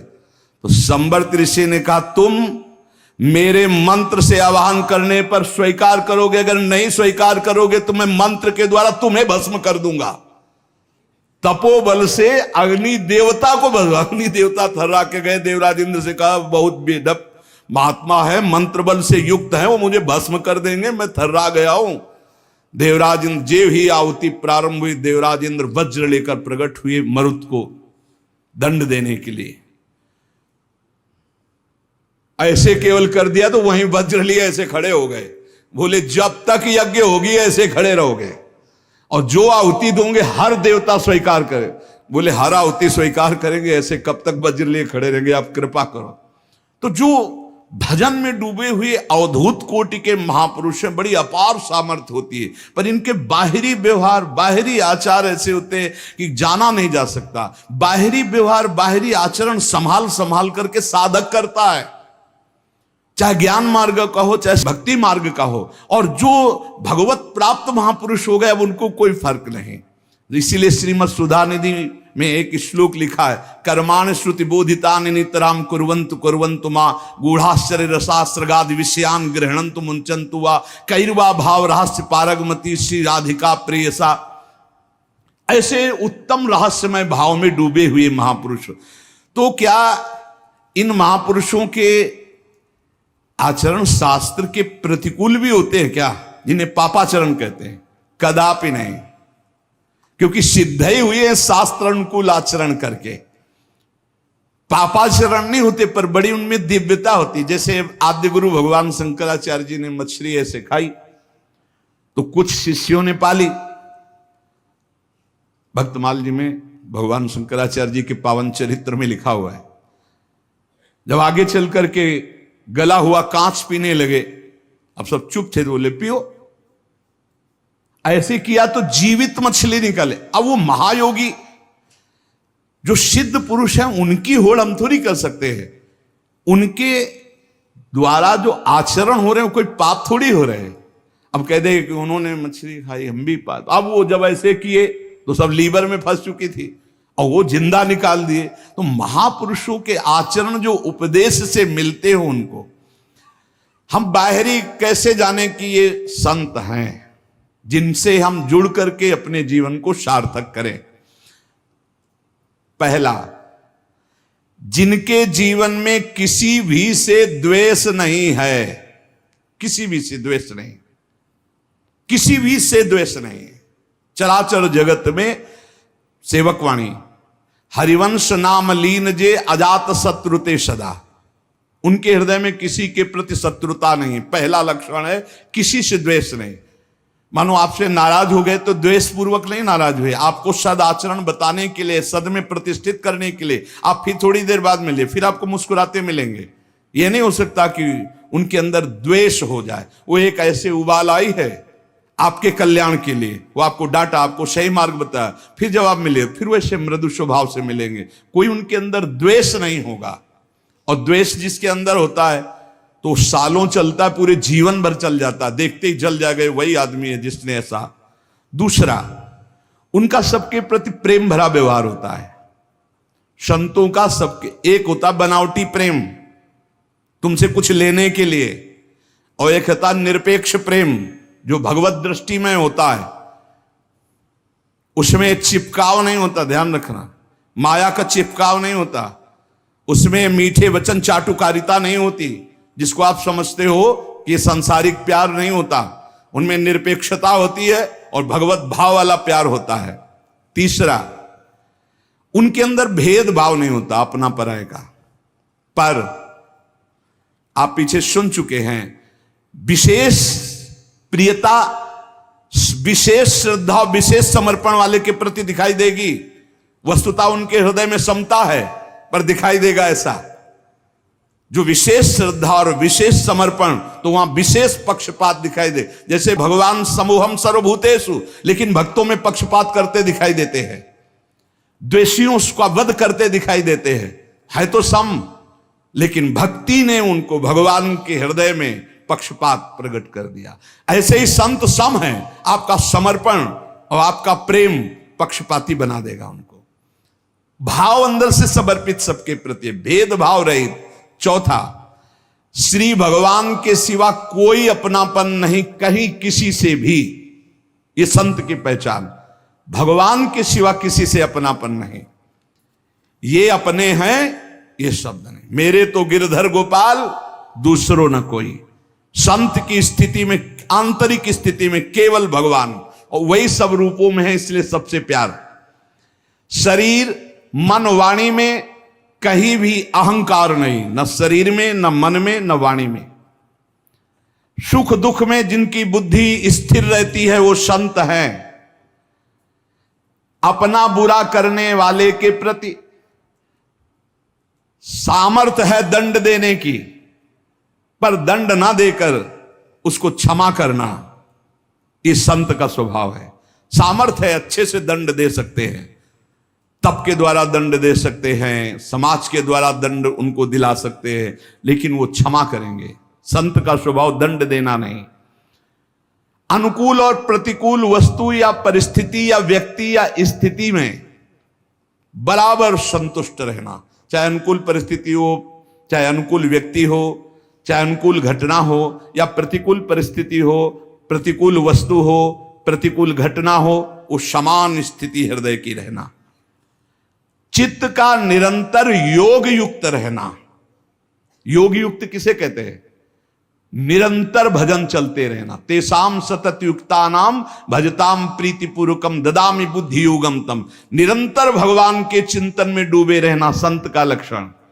चेहरा बता देता है कि भगवान में डूबा है कि संसार का चिंतन हो रहा है। जो भगवान में डूबा होता है उसकी एक अलग अलौकिकता होती है, उसके नेत्र, उसके मुखारविंद से एक आभा प्रकट होती रहती है। जो भगवान में डूबा होता है वो मन और इंद्रियों पर विजय प्राप्त किए हुए होते हैं।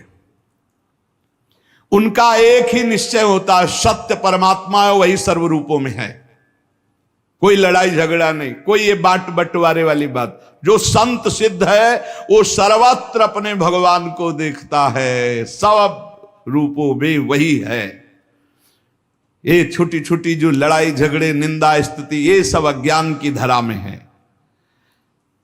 संत का मन, बुद्धि, तन सर्वस्व भगवान को अर्पित हो चुका है। अब उस पर उसका कोई अधिकार नहीं है।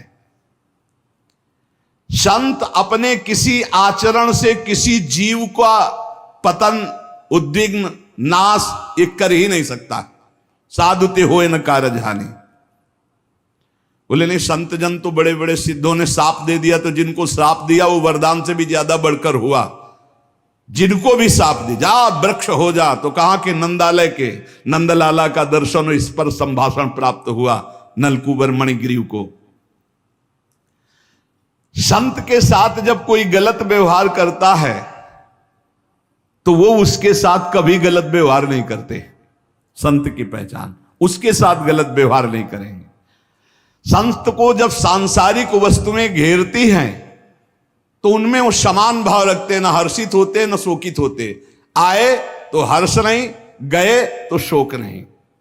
महलों में रखो चाहे झोपड़ी में वास दो। संत के हृदय में किसी से ईर्ष्या या डाह नहीं होती। संत सदैव अपने समीप भगवान को देखकर निर्भय रहता, कभी उसमें भय नहीं होता।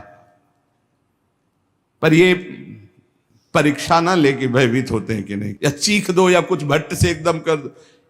विचार भय नहीं रहता, अचानक भय सबके अंदर रहता है। ये ध्यान रखना।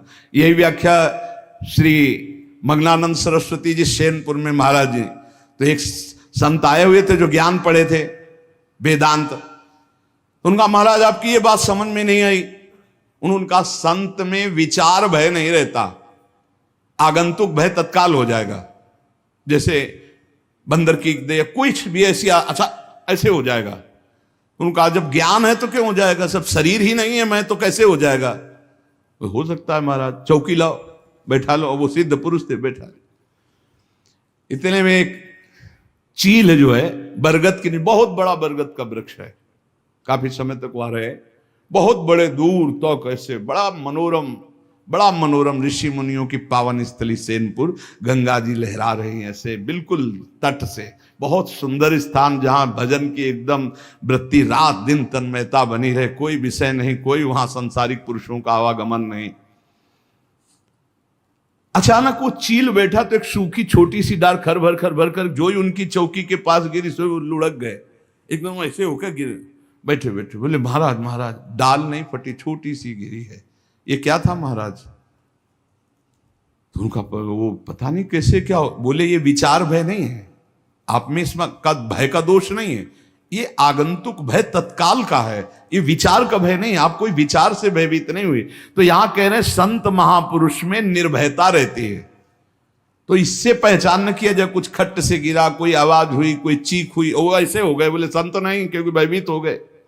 विचार भय नहीं रहता, आगंतुक भय किसी को भी हो जाएगा। अचानक सांप फुस कर दे तो एक बार ऐसे होगा, एक बार ऐसे हो जाए, आप कह दो कह रहे तो डर गए, संत नहीं है। नहीं, विचार भय नहीं रहता, आगंतुक भय तत्काल हो सकता है। किसी भी अवस्था में संत को अशांति नहीं होती। जैसे पूज्यपाद सिवड़िया बाबा को आगरे में किसी ने बुलाया, पैदल चलते थे बाबा, जिंदगी में कभी सवारी में नहीं बैठते थे। एक घटना ने बदल दिया। बाबा ट्रेन में बैठ करके आ रहे थे तो टीटी कहते, उन्होंने पूछा टिकट, तो नई अवस्था थी और बाबा का बड़ा वैराग्य में जीवन, लौकी का कमंडल, एक वस्त्र केवल। उनका हमारे पास तो टिकट है नहीं, हम सन्यासी हैं। तो क्या सरकार ने सन्यासी को पास दिया है कि आप गाड़ी पे चल सकते हैं फ्री? होंगे नास्तिक प्रवृत्ति के। तो ऐसे पकड़ा और झटका अगले स्टेशन में उतार दिया। बाबा कमंडल से जल लिए और कहा आज के बाद संकल्प लेता हूं जीवन में किसी भी सवारी में नहीं बैठूंगा। पूरा भारत नंगे पैर बाबा चलते थे, पूरे कभी जीवन में सवारी पे बाबा नहीं बैठे।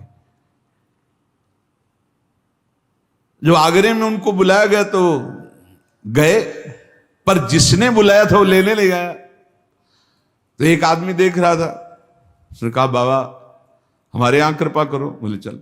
तो आलू का गोदाम जो होता है ना, वहीं पास में उनको आसन लगवा दिया और सड़ी हुई आलू, अब समझो गोदाम की सड़ी हुई आलू बाहर फेंकी गई थी और बाहर ही एक छोटी सी कुटिया में हम पूरा। थोड़ी देर बाद वो आ गए जिन्होंने निमंत्रण दिया था। अरे बाबा क्षमा कीजिए, विलंब हो गए, ऐसा ऐसा। बोले नहीं, अब आसन तो लग गया, आज आसन यहीं। बोले बाबा इतनी दुर्गंध, यहां कोई नहीं रुकता, ताला लगा के सब चले जाए। बोले नहीं, अब तो कल आसन उठेगा और फिर वृंदावन जाएंगे। बस यही, किसी भी स्थिति में उनके हृदय में उद्विग्नता या अशांति नहीं होती। संत सदैव मन और वाणी शरीर से पवित्र रहते हैं। संत अहित का त्यागी होता है, ना अपना हित होगा ना दूसरे का अहित होगा। संत निरपेक्ष होता है, आसक्ति और कर्तापन अभिमान से रहित होता है, अनुकूल और प्रतिकूल परिस्थिति से परे होता है, किसी भी स्थिति में शोक नहीं होता, किसी भी वस्तु व्यक्ति की चाह नहीं होती, शुभ अशुभ कर्मों का त्यागी होता है, शत्रु मित्र में समान, मान अपमान में समान, सर्दी गर्मी में समान, सुख दुख में समान, किसी भी पदार्थ में आसक्ति नहीं, निंदा स्तुति में समान, वाणी से भगवत चर्चा, मन से भगवान का चिंतन, शरीर से भगवान की क्रियाएं, किसी भी परिवार वाले से प्रीता ना होना। संत अपने जहां वास कर रहे हैं वहां प्रीता न होना कि ये मेरा घर है, हर समय परमात्मा में स्थिति रहना, ये बाह्य संतों के लक्षण हैं। संत भगवान कभी कभी भगवान के गुप्त संकेत पाकर कुछ ऐसी लीलाएं करते हैं जो लोकोत्तर हुआ करती, समझ में नहीं आता ऐसा कैसे हो सकता है। जैसे जो अनासक्त पुरुष हैं वो आसक्ति की लीला दिखाई दे सकती है, जो निर्विकार पुरुष हैं उनमें आपको विकार की लीला दिखाई दे सकती है। भगवान का गुप्त संकेत पा करके कुछ ऐसी लीलाएं संतों में पाई जाती है जिनको समझ पाना कठिन है। वो ऐसी बालवत लीलाएं करते हैं जिनको समझने में ऐसा लगता है कि कोई सिद्ध पुरुष नहीं है, कोई उत्तम भागवत नहीं है, कोई महान ज्ञान प्राप्त नहीं, और बहुत उच्च कोटि की दशा के होते हैं। या अनन्य वद्यानि कर्माणि तानि सेवितव्यानि नो इतराणि यनस्यात्मकं सुचरितानि तानि तोयोपास्यानि न इतराणि। संत जन जो आचरण करते हैं वो बड़ा बंदनीय होता है, परिणाम में देखने में जरूर ऐसा लग सकता है कि ये मलिन कर्म है, ऐसा तुम्हें दिखाई दे सकता है, लेकिन उसका परिणाम बड़ा मंगल हो जाएगा। शास्त्र विरुद्ध उनमें नहीं हो सकता। आपको लग सकता है, जैसे कल सुनाया था कि वो डंडा लेके दौड़े, पर वो मारने के लिए नहीं था। देखो चाकू दोनों निकालते हैं, एक डॉक्टर निकालता है, एक चोर निकालता है। चोर चाकू निकालकर तुम्हें घाव देगा, पीड़ा देगा, लेकिन डॉक्टर भी घाव करेगा चाकू से, लेकिन वो पीड़ा का हरण करके तुम्हें स्वस्थ करेगा। संतों की कुछ ऐसी चेष्टाएं हो सकती है जिनको आपको लग सकता है कि ये द्वेषवश ऐसा कर रहे हैं, या क्रोधवश कर रहे हैं, या आसक्तिवश ऐसा कर रहे हैं। नहीं, उसमें इस पर कह रहे संत भगवान के गुप्त संकेत का इशारा पा करके कुछ ऐसी चेष्टाएं करते हैं जिनको साधारण लोग नहीं समझ सकते हैं, क्योंकि लोकोत्तर पुरुष के कार्य लोकोत्तर पुरुष ही समझा करते हैं, साधारण बुद्धि से समझना असंभव है। इसलिए तुम्हें संतों के जो भगवत प्राप्त महात्मा है उनके आचरणों में दोष नहीं देखना। तो क्या दोष होते हैं क्या? कदापि नहीं, कदापि नहीं। शास्त्र विरुद्ध दोष हो ही नहीं सकते। संतों का एक भी आचरण दोषयुक्त नहीं होता, सत्य ज्ञान और रहस्य से ओतप्रोत होता है। इसलिए हम अपनी अदूरगामिनी विपरीत दृष्टि से देखकर दूषित या निंदित मान लेते हैं। एक महात्मा ने हमें इसका रहस्य बताया था, जो पूज्य महापुरुष है,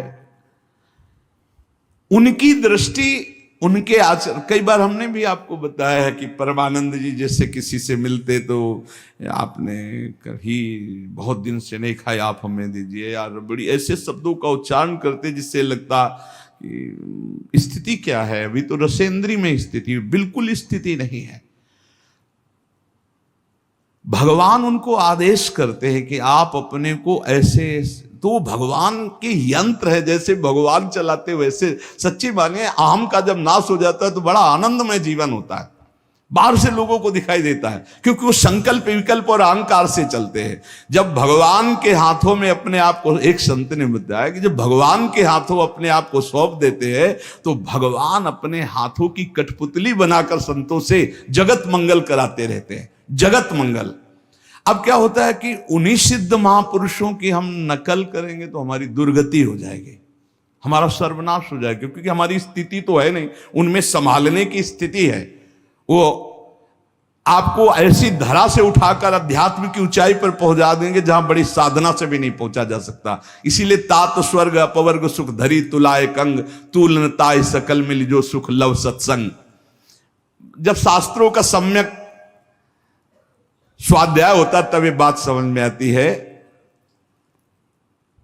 अपने आप को केवल अगर भगवत विश्वास, पहले तो हमें लगता है कि प्रार्थना करनी चाहिए भगवान से कि हमें संत समागम दीजिए, स्वयं परिचय नहीं बनाना चाहिए किसी से, और भगवान से प्रेरित करे कि आप जानते हो हमको और संतों को भी जानते हो, तो आप अपने सिद्ध संतों से, शुद्ध संतों से, भगवत प्रेमी महात्माओं से संबंध, और जब मिल जाएं तो बस ऐसे हो जाओ जैसे वो चला रहे हैं वैसे चलो, ठीक स्थान पर पहुंच जाओगे। तुम्हारी बुद्धि मलिन है, तुम्हारी बुद्धि विषयी है, तुम्हारी बुद्धि अहंकार से युक्त होकर चलती है, उनके सहारे हो जाओ।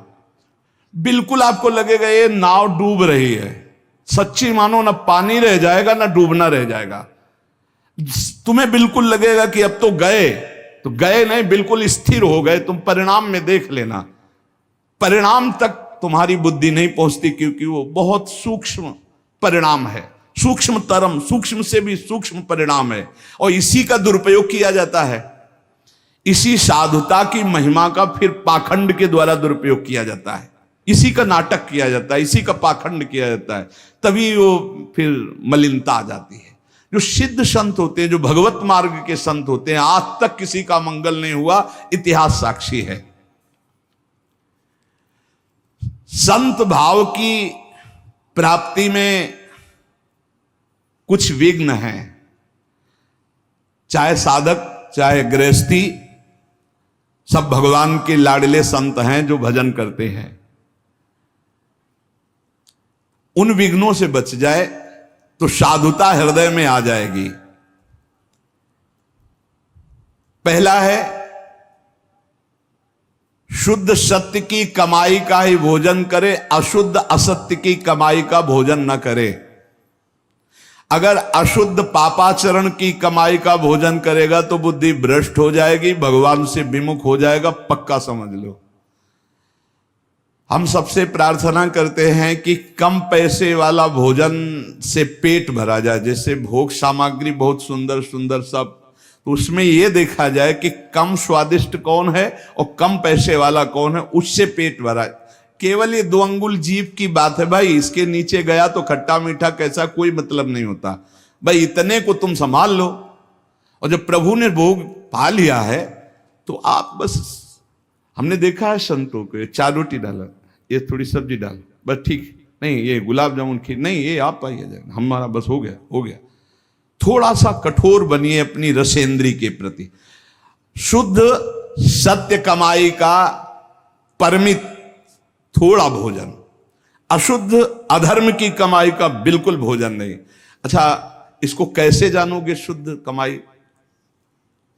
अपने आप को भगवान को समर्पित रखो, तुम्हारे पास आ ही नहीं सकता अशुद्ध, पक्का समझो, आ ही नहीं सकता अशुद्ध, क्योंकि भगवान रक्षा में है। करो सदा तिनके रखवारी, जिम बालक राखे मन।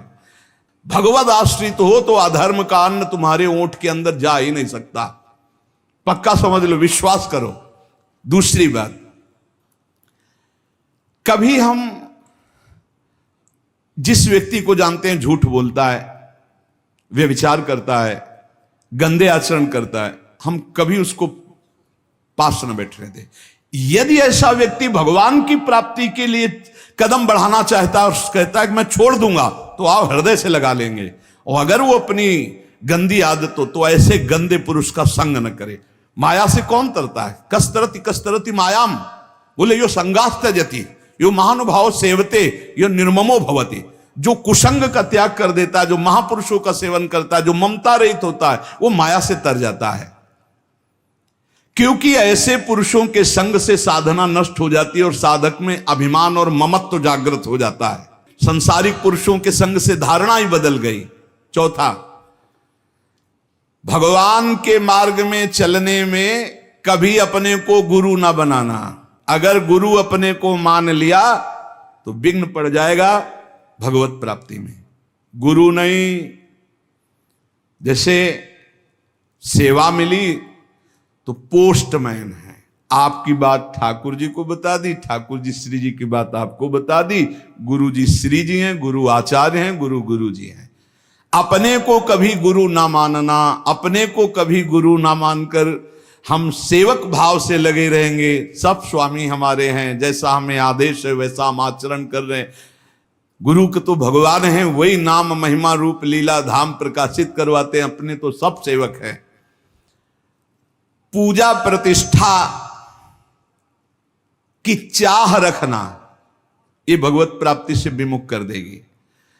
तर्क वितर्क वाद विवाद खंडन मंडन बिल्कुल कलह नहीं, इस तरह की सबसे हार जाओ और चुप होकर भजन करो, नहीं तो विघ्न पड़ जाएगा आपकी साधुता में।